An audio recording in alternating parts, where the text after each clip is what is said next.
Dear student, आज मैं आपके लिए बायोलॉजी का एक चैप्टर लेकर आया हूँ जिसका नाम है जीवों में जन्म। डियर स्टूडेंट, मैं आपको बता दूँ ये बायोलॉजी का फर्स्ट चैप्टर है और इस चैप्टर से कम 3 क्वेश्चन बनते हैं। एक क्वेश्चन अति लघु उत्तरीय और एक क्वेश्चन दीर्घ उत्तरीय या लॉन्ग आंसर, और कई बार एक क्वेश्चन लघु उत्तरीय में पूछ लेते हैं। तो अगर हम बोलें एक बात, तो इस लेसन से कम 6 से 7 नंबर का आपके बोर्ड एग्जाम में पूछा ही जाता है। तो मैं आपसे रिक्वेस्ट करूंगा कि आप इस वीडियो तक अंत तक जरूर देखें। और डियर स्टूडेंट, ये जो वीडियो है ये मेरे खुद के नोट्स हैं, मेरे हाथों के द्वारा बनाए हुए खुद के नोट्स हैं। तो मैं आपको एक सरल भाषा में और बहुत ही छोटे टाइप में पूरे ही चैप्टर को एक्सप्लेन करूंगा। तो आप अंत तक इस वीडियो को जरूर देखें। स्टार्ट करते हैं आज का अति महत्वपूर्ण टॉपिक, जीवों में जन्म। दोस्तों, चैप्टर स्टार्ट करने से पहले हमें यह समझना होगा कि जीवन अवधि क्या होती है। सही है, जीवन अवधि होती क्या है? तो जीवों के जन्म से लेकर प्राकृतिक मृत्यु के समय को जीव का जीवन अवधि कहते हैं। सही है ना? मुझे पता है कि आप लोगों की समझ में नहीं आया है। जैसे एग्जाम्पल, आपका जन्म किसी व्यक्ति का जन्म हुआ है 1999। कितने में? 1999। सही है। और उसकी जो मृत्यु है वो हुई है 2022 में। कहने का मतलब अभी जो साल चल रही है वो उसी साल में मरा है। तो यहां से कहने का मतलब उसके पैदा होने से उसके मरने तक की जितनी भी एक्टिविटी फॉर्म है, सही है, जो भी क्रियाकलाप है, उसी को हम बोलते हैं बेटा जीवन अवधि। क्या बोलते हैं? जीवन अवधि। मान लीजिए कोई जानवर है, सही है, उसकी जीवन अवधि 7 साल तक है।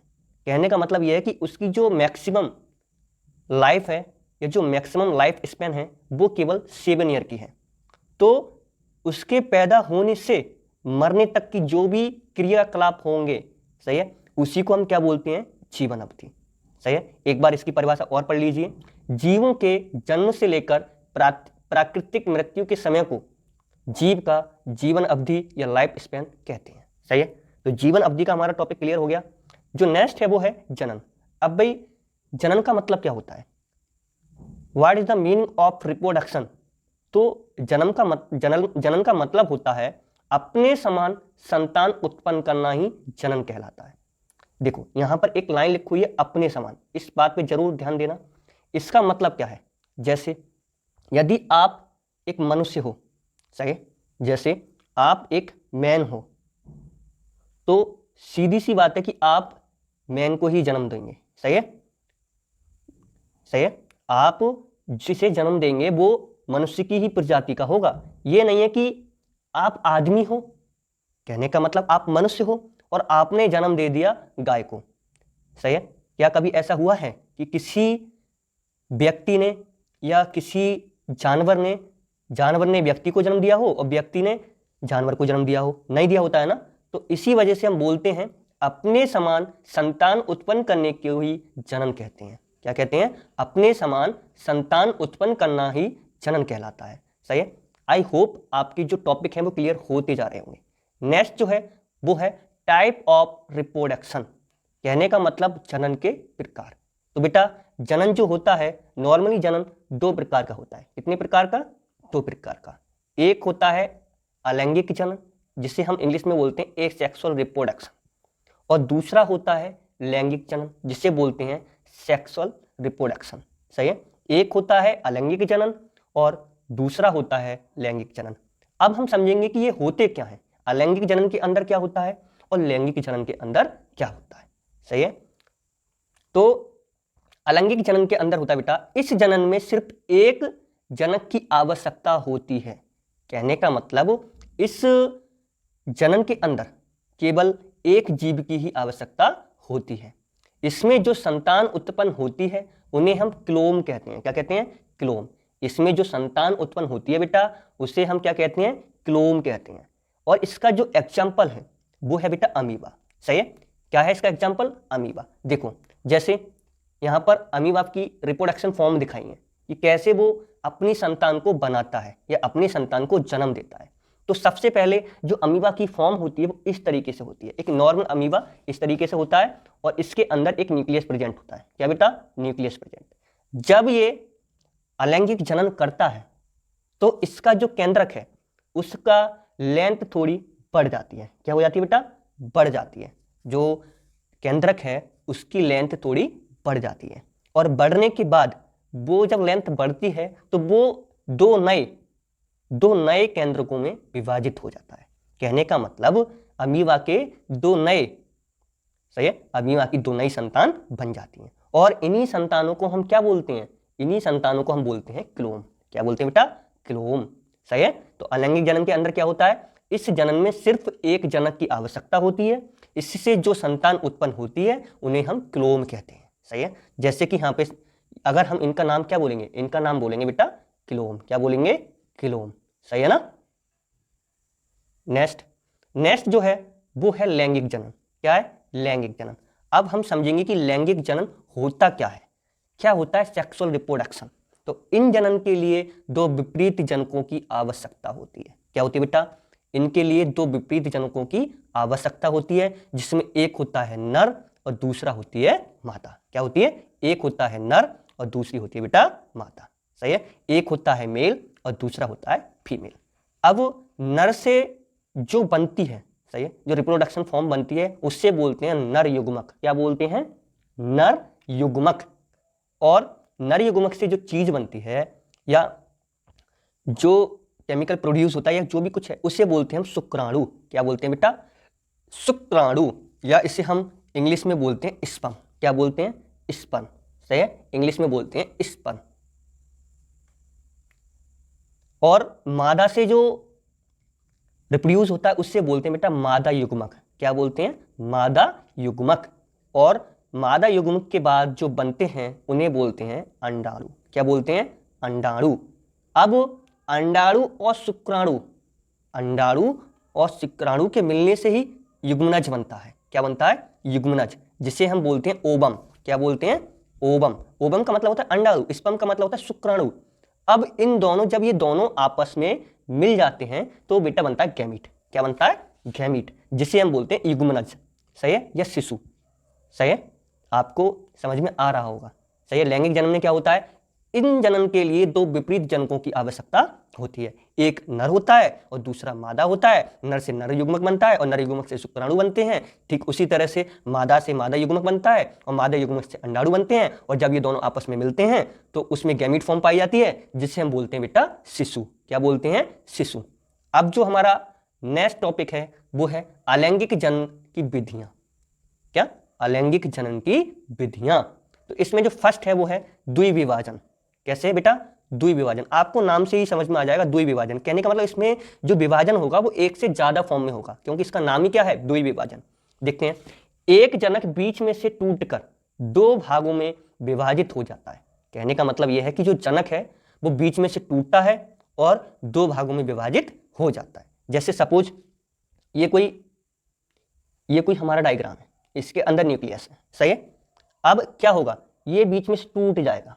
क्या होगा? बीच में से टूट जाएगा और ये दो में बदल जाएगा। सही है। दो में बदल जाएगा। इसी को हम क्या बोलते हैं? इसी को बोलते हैं हम द्विविभाजन। क्या बोलते हैं? द्विविभाजन।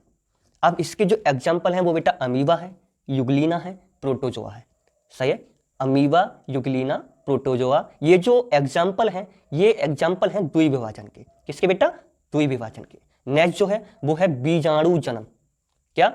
बीजाणु जनन, स्पोरुलेशन। बीजाणु जनन में जीव बीजाणु उत्पन्न करते हैं। बीजाणु जनन के अंदर क्या होता है? जो जीव होते हैं, जो हमारे ऑर्गेनिज्म होते हैं, वो बीजाणु उत्पन्न करते हैं और अंकुरित होकर संतान उत्पन्न करते हैं। क्या? अंकुरित होकर संतान उत्पन्न करते हैं। जैसे पेनिसिलियम, इसका एग्जाम्पल क्या है? पेनिसिलियम। अब आपसे अगर क्वेश्चन पूछ लिया जाए कि बीजाणु जनन किसके अंदर होता है तो आप क्या बताओगे? पेनिसिलियम। सही है। कई बार ये टिक मार में क्वेश्चन पूछ लिया जाता है। नेक्स्ट जो है वो है मुकुलन। क्या? मुकुलन, या जैसे हम बोलते हैं वडिंग। क्या बोलते हैं? वडिंग। अच्छा, मुकुलन के अंदर क्या होता है? जनक के शरीर में मुकुल बनता है। क्या बेटा? जो हमारा जनक होता है, सही है, उसके शरीर में मुकुल बनता है और जनक के शरीर से अलग होकर नए संतान की उत्पत्ति होती है। सही है, पहले मुकुल बनता है उसके ऊपर, और जैसे ही वो जनक से अलग होता है एक नई संतान की उत्पत्ति कर देता है। सही है, इसके एग्जाम्पल क्या है बेटा, ईस्ट और हाइड्रा। क्या एग्जाम्पल है इसके, ईस्ट और हाइड्रा। अगर आपसे क्वेश्चन में पूछ लिया जाए कि मुकुलन विधि किसके अंदर पाई जाती है, और वहां पे ऑप्शन दिए हों यूग्लिना, पैरामीशियम, हाइड्रा, या कोई और एक एग्जाम्पल दे दिया जाए, 4 एग्जाम्पल दिए हों, तो आप उसमें आंसर क्या लगाओगे, आप उसमें आंसर लगाओगे हाइड्रा, कि भाई जो मुकुलन है वो हाइड्रा के अंदर पाई जाती है या फिर ईस्ट के अंदर पाई जाती है। सही है, और इसका कार्य क्या होता है, जनक के शरीर में मुकुल बनता है और जनक के शरीर से अलग होकर नए संतान की उत्पत्ति होती है। कहने का मतलब जो मुकुल होता है वो अलग हो जाता है बॉडी से और एक नई संतान की उत्पत्ति कर देता है। सही बेटा। नेक्स्ट जो है वो है खंडी भवन। क्या है, खंडी भवन। खंडी भवन का अर्थ है खंड में टूटना। प्रत्येक नई संतान उत्पत्ति करता है, जैसे स्पाइरो गायरा। सही है, स्पाइरो गायरा। जैसे मैं आपसे बोलूं ये है, ये कोई एक चीज है, कोई भी एक जीव है, और इसके अंदर छोटे छोटे बहुत सारे न्यूक्लियस प्रेजेंट है। जब ये न्यूक्लियस टूटेंगे या खंड होंगे तो ये जितने भी न्यूक्लियस हैं वो एक अलग अलग स्पाइरो गायरा का निर्माण कर देंगे। सही बेटा, स्पाइरो गायरा का निर्माण कर देंगे, और इसी विधि को हम बोलते हैं खंडी भवन। क्या बोलते हैं, खंडी भवन। आई होप आपको अच्छी तरह से समझ में आ रहा होगा। अगर अच्छी तरह से समझ में आ रहा हो तो वीडियो को लाइक और कमेंट और चैनल को सब्सक्राइब जरूर कर। नेक्स्ट जो है वो है पुनरुद्ध भवन, रीजेनरेशन। देखो आपको कई बार नामों से ही पूरी बात समझ में आ जाती है। जैसे इसका नाम क्या है, रीजेनरेशन, किसी चीज को रीजेनरेट करना। समझ रहे हो, किसी चीज को रीजेनरेट करके एक नई चीज की उत्पत्ति करना। जैसे जीभ का कटा हुआ भाग नए संतान बना लेता है। क्या होता है, जीभ का कटा हुआ भाग नए संतान बना लेता है। जैसे मैंने यहां पे डायग्राम बनाया, सपोज ये हम प्लेनेरिया मान रहे हैं, ये प्लेनेरिया है। सही है, अब प्लेनेरिया को हम जैसे ही काटेंगे यहां से यहां से यहां से यहां से, तो ये जितने भागों में कटेगा उतने ही भागों में अपनी नए संतान को जन्म देगा। सही है, अगर ये 4 भागों में कटेगा तो 4 संतान बनेंगी, 6 भागों में कटेगा तो 6 संतान बनेंगी। सही है, और इसके जो एग्जाम्पल है वो बेटा है प्लेनेरिया है, अमीबा है, हाइड्रा है आदि। सही है, तो पुनरुद्ध भवन का मतलब होता है जीव का कटा हुआ भाग नए संतान बना लेते हैं या नई संतान बना लेता है। इसी प्रक्रिया को हम बोलते हैं पुनरुद्ध भवन या रीजेनरेशन। सही है, और इसके जो एग्जाम्पल हैं वो बेटा प्लेनेरिया है, अमीबा है, हाइड्रा है। इन्हीं के अंदर ये एक्टिविटी पाई जाती है। सही है, रीजेनरेशन की एक्टिविटी पाई जाती है। नेक्स्ट है निषेचन, जिसे हम बोलते हैं फर्टिलाइजेशन। क्या है, निषेचन। सही है, अभी तक हम क्या पढ़ रहे थे, अभी तक हम पढ़ रहे थे बेटा अलैंगिक जनन की विधियां। सही है, अब जो नेक्स्ट है वो है निषेचन। नर व मादा भाग संलिपित होते हैं, इससे युग्मक संलयन कहते हैं। इससे द्विगुणित युग्मनज का निर्माण होता है, निषेचन कहलाता है। एक बार और पढ़ लीजिए, निषेचन कहते किसे हैं, व्हाट इज फर्टिलाइजेशन। तो फर्टिलाइजेशन बोलते हैं बेटा नर व मादा भाग संलिपित होते हैं, इसे युग्मक संलयन कहते हैं। सही है, इससे द्विगुणित युग्मनज का निर्माण होता है, निषेचन कहलाता है। अब आपको अच्छी तरह से समझ में आ गई होगी। जैसे कुछ जीव जैसे मधुमक्खी, छिपकली में बिना निषेचन के संतान उत्पन्न हो जाता है, जिसे हम अनिषेक जनन कहलाता है। सही है, ये इसका अपवाद है बेटा, ये निषेचन का अपवाद है। कुछ जीव ऐसे भी होते हैं जिनके अंदर निषेचन के बिना ही संतान उत्पन्न हो जाती है, और उस प्रक्रिया को हम बोलते हैं अनिषेक जनन। क्या बोलते हैं, अनिषेक जनन। सही है, आई होप आपको अच्छी तरह से समझ में आ रहा होगा। सही है, अब नेक्स्ट जो है वो है निषेचन के प्रकार। क्या, निषेचन के प्रकार, टाइप ऑफ फर्टिलाइजेशन। तो बेटा जो फर्टिलाइजेशन है वो 2 टाइप का होता है, एक होता है बाह्य निषेचन और एक होता है अंतः निषेचन। सही है, जैसे हम एक बोल सकते हैं ओपन फर्टिलाइजेशन और एक बोल सकते हैं इनर फर्टिलाइजेशन। तो बाह्य निषेचन का क्या मतलब होता है, प्राणी के शरीर के बाहर होने पर निषेचन का बाह्य निषेचन कहते हैं। कहने का मतलब ऐसा निषेचन जो प्राणी के बाहर हो रहा है, उसके अंदर नहीं होता है, बॉडी के अंदर नहीं होता है, उस प्रक्रिया को हम बोलते हैं बेटा बाह्य निषेचन या ओपन फर्टिलाइजेशन। जैसे कुछ मछली, उभयचर आदि, जितने भी उभयचर मछली होती हैं इनके अंदर बेटा बाह्य फर्टिलाइजेशन होता है। क्या होता है? बाह्य फर्टिलाइजेशन। नेक्स्ट है अंतः निषेचन। शरीर के भीतर निषेचन होता है, अंतः निषेचन कहलाता है। जैसे मनुष्य, गाय, भैंस आदि। सही है? मनुष्य, गाय, भैंस आदि इन जीवों के अंदर अंतः निषेचन पाया जाता है। क्या पाया जाता है बेटा? अंतः निषेचन। तो बाह्य निषेचन के अंदर क्या होता है? ऐसा निषेचन जो शरीर के बाहर होता हो बाह्य निषेचन कहते हैं। और अंतः निषेचन किसे कहते हैं बेटा? ऐसा निषेचन जो शरीर के अंदर हो। सही है? जो किसी जीव के अंदर हो उसे हम बोलते हैं अंतः निषेचन। सही है? डियर स्टूडेंट, यदि आप हमारे चैनल पे न्यू हो तो प्लीज चैनल को सब्सक्राइब कर दें, बेल आइकन को प्रेस कर लें और वीडियो के लिए अपने दोस्तों के साथ शेयर जरूर करें जिससे कि उनकी भी मदद हो जाए। सही है? मैं ऐसे ही आपको हैंड रिटन वीडियो, जो हमारे हैंड रिटन नोट्स हैं, वो ही वीडियो प्रोवाइड करूंगा। सही है? और आपके एग्जाम से पहले मैं आपका कंप्लीट कोर्स करा दूंगा बायोलॉजी का। सही है? मैं आपका कंप्लीट कोर्स करा दूंगा बायोलॉजी का। इस वीडियो के बाद जो नेक्स्ट पार्ट है उसमें हम क्वेश्चन डिस्कस करेंगे। सही है? जितने भी क्वेश्चंस एग्जाम में पूछे गए हैं, सही है, इस लेसन से रिलेटेड वो डिस्कस करेंगे बेटा। सही है? तो इसीलिए आप चैनल को सब्सक्राइब कर लें और बेल आइकन को प्रेस जरूर कर लें जिससे कि आपके पास हमारी वीडियो की नोटिफिकेशन पहुंचती रहे। नेक्स्ट जो है वो है कायिक जनन। क्या बेटा? कायिक जनन। और कायिक जो जनन है वो दो प्रकार से होता है। कितने प्रकार से? दो प्रकार से। या तो ये होता है नेचुरल या फिर होता है बेटा कृत्रिम। कृत्रिम का मतलब होता है ऐसा जनन जिसे हम मनुष्य हैं वो कराते हैं। सही है? कहने का मतलब वो प्राकृतिक चीजों के द्वारा नहीं होता है। सही है? ऐसा जनन जो प्राकृतिक चीजों के द्वारा नहीं होता है, इंसानों के द्वारा कराया जाता है, उस जनन को हम बोलते हैं बेटा कृत्रिम जनन। क्या बोलते हैं? कृत्रिम जनन। और प्राकृतिक जनन का मतलब ऐसा जनन जो प्राकृतिक स्वाभाविक से होता है। सही है? या जो नेचुरल से होता है या जो नेचर से होता है उसे बोलते हैं हम प्राकृतिक जनन। सही है? अब पहले हम समझेंगे कि कायिक जनन का मतलब क्या होता है। सही है? तो प्राकृतिक जनन किस किस के अंदर होता है? जड़ों द्वारा होता है बेटा, तना द्वारा होता है और पर्ण द्वारा होता है। और कृत्रिम जनन किसके द्वारा होता है भाई? कृत्रिम जनन होता है कलम, दाब लगाकर, रोपण विधि द्वारा, कलिकाओं के द्वारा। सही है?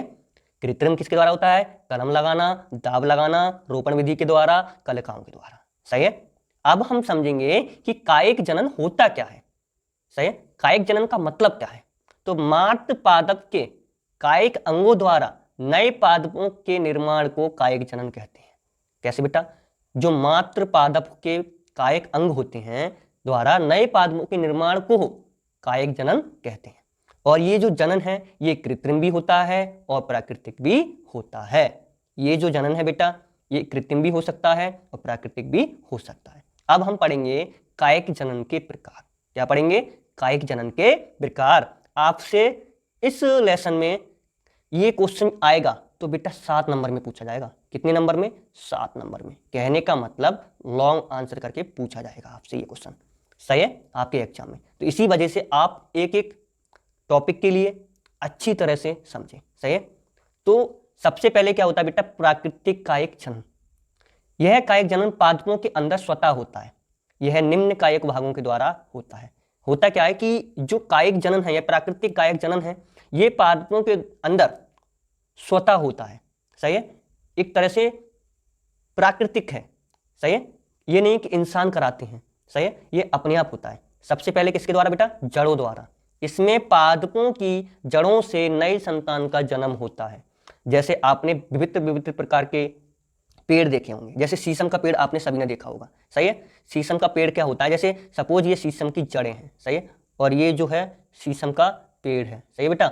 ये शीशम का पेड़ है। तो इसकी जो जड़ें हैं ये जो जड़ें हैं इसी से एक नए पेड़ की क्या होगा बेटा? नए पेड़ बन जाएगा। सही है? क्या होगा? एक नया पेड़ बन जाएगा। सही है? इसकी कहने का मतलब पादपों की जड़ों से नए संतान की उत्पत्ति को क्या बोलते हैं? जड़ों द्वारा कायिक जनन बोलते हैं। सही बेटा? नेक्स्ट क्या है? तनों द्वारा। इसमें क्या होता है? तने से जनन होता है। तने अनेक प्रकार से रूपांतरित होकर कायिक जनन का नए पादप का निर्माण करते हैं।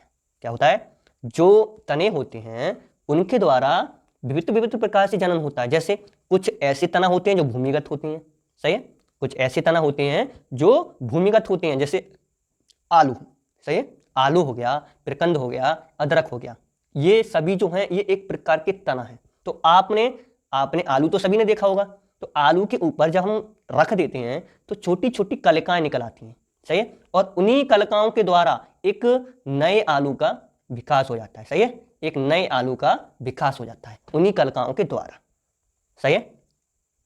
नेक्स्ट, ये होता है वायवीय तना। क्या होता है, वायवीय तना। कुछ पादपों के तने से नए पादपों का निर्माण होता है। आपने सभी ने गन्ना देखा होगा, गन्ना, शुगर कैन, सही है, तो आप उसे देखना, तो जो गन्ना होता है बेटा, जो गन्ना जो होता है तो उसके लट्ठे पर छोटे छोटे इस तरीके के बीज पाए जाते हैं, छोटी छोटी सी गांठें टाइप की, और कई बार उन्हीं गांठों में से फुलचियां निकल जाती हैं। कहने का मतलब उन्हीं गांठियों में से फुलचियां निकल आती हैं, और जो गांठी होती हैं वो एक नए गन्ने में बदल जाती हैं, सही है, नए गन्ने में परिवर्तित हो जाती हैं, सही बेटा। नेक्स्ट है पत्तियों द्वारा, सही है, पत्तियों द्वारा अनेक पादप की पत्तियों पर कलिकाएं पाई जाती हैं। क्या पाई जाती हैं बेटा, कलिकाएं। क्या पाई जाती हैं, कलिकाएं, जिससे नए पौधे का निर्माण होता है। जो पत्तियां हैं उनके ऊपर जो कलिकाएं पाई जाती हैं, उन्हीं कलिकाओं के द्वारा एक नए पौधे का निर्माण हो जाता है, सही है। जैसे ब्रायोफिल्लम। क्या बेटा, ब्रायोफिल्लम। आपको यहाँ पे ये पत्तियां दिखाई दे रही हैं, ये पत्तियां जब अलग होंगी तो एक नए पौधे का जन्म दे देती हैं, सही है, ये इन्हीं के निर्माण से नए पौधा बन जाता है। और ये प्रक्रिया पाई जाती है बेटा ब्रायोफिल्लम के अंदर। किसके अंदर, ब्रायोफिल्लम के अंदर। अब जो नेक्स्ट है वो है कृत्रिम कायिक जनन।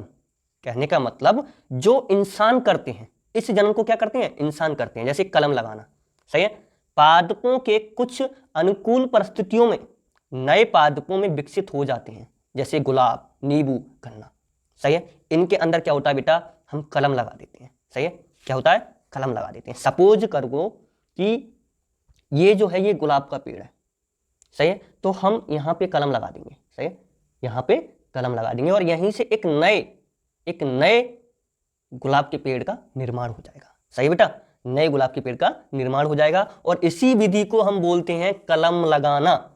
क्या बोलते हैं, कलम लगाना। पादपों के कुछ अनुकूल परिस्थितियों में नए पादपों में विकसित हो जाती हैं, सही है। अब नेक्स्ट क्या है, निषेचन पूर्व घटनाएं। क्या है बेटा, निषेचन पूर्व घटनाएं। इसके अंतर्गत निषेचन से पूर्व दो प्रमुख घटना होती हैं। क्या, दो प्रमुख घटना होती हैं। एक होती है बेटा युग्मक जनन और एक होती है युग्मक स्थानांतरण। क्या होती है, एक होती है युग्मक जनन और दूसरी होती है युग्मक स्थानांतरण। युग्मक जनन जो होती है वो 3 प्रकार की होती है। कितने प्रकार के बेटा, 3 प्रकार के। सबसे फर्स्ट जो है वो है समयुग्मकी या आइसोगैमस। नेक्स्ट जो है वो है असमयुग्मकी या एंसोगैमस, और जो लास्ट वन है वो है विषम युग्मकी या ओगोगैमस, सही बेटा। तो हम एक एक करके इन तीनों युग्मक जननों को पढ़ेंगे कि इन तीनों का मतलब क्या है। सबसे पहले कौन सा बेटा, समयुग्मकी। क्या बेटा, समयुग्मकी। सम का मतलब क्या होता है, देखो सम का मतलब क्या होता है, सम का मतलब होता है कोई भी चीज इक्वल, सही है, कोई भी चीज बराबर, सही है। जैसे नर व मादा भाग आकार और परिणाम में समान होते हैं। इसमें जो मेल और फीमेल जो होती हैं और उनके अंदर जो न्यूक्लियस पाया जाता है वो बिल्कुल समान होता है, एक इक्वलिटी फॉर्म में पाया जाता है। किसमें, इक्वलिटी फॉर्म में। और इसका जो एग्जाम्पल है वो है स्पायरोगायरा। क्या है बेटा, स्पायरोगायरा।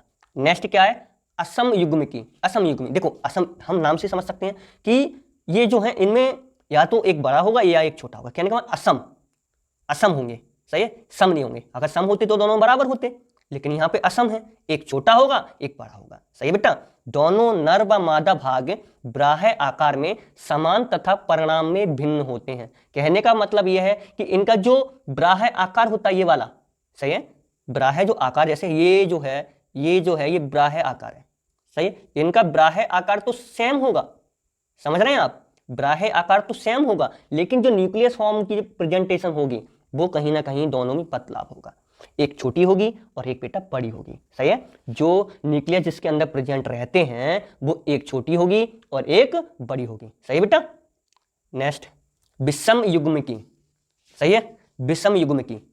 इसमें क्या होता है, देखो विषम का मतलब होता है कि ना ही वो समान हो और ना ही वो अलग अलग हो, एक विषम क्वालिटी के हो, सही है।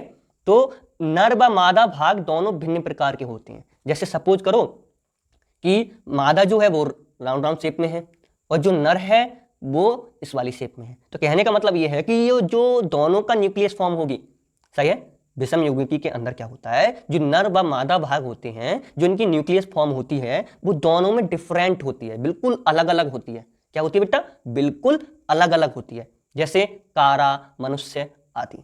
सही है, कारा, मनुष्य आदि। दोस्तों, आज का जो हमारा लेक्चर है वो यहीं पे समाप्त होता है। मैं आशा करता हूं कि आपको मेरा द्वारा पढ़ाया हुआ समझ में आता होगा। यदि समझ में आता है तो प्लीज़ नीचे कमेंट बॉक्स में जरूर कमेंट करें। आपको वीडियो कैसी लगती है आप जरूर बताएं और चैनल को सब्सक्राइब जरूर कर लें। और आप इस वीडियो के लिए उन बच्चों के पास जरूर भेजें जो कोचिंग नहीं पढ़ पाते हैं। सही है ना? कोचिंग नहीं पढ़ पाते हैं, उन बच्चों के पास आप जरूर भेजो जिससे कि उनकी हेल्प हो जाए। सही है? Thank you so much.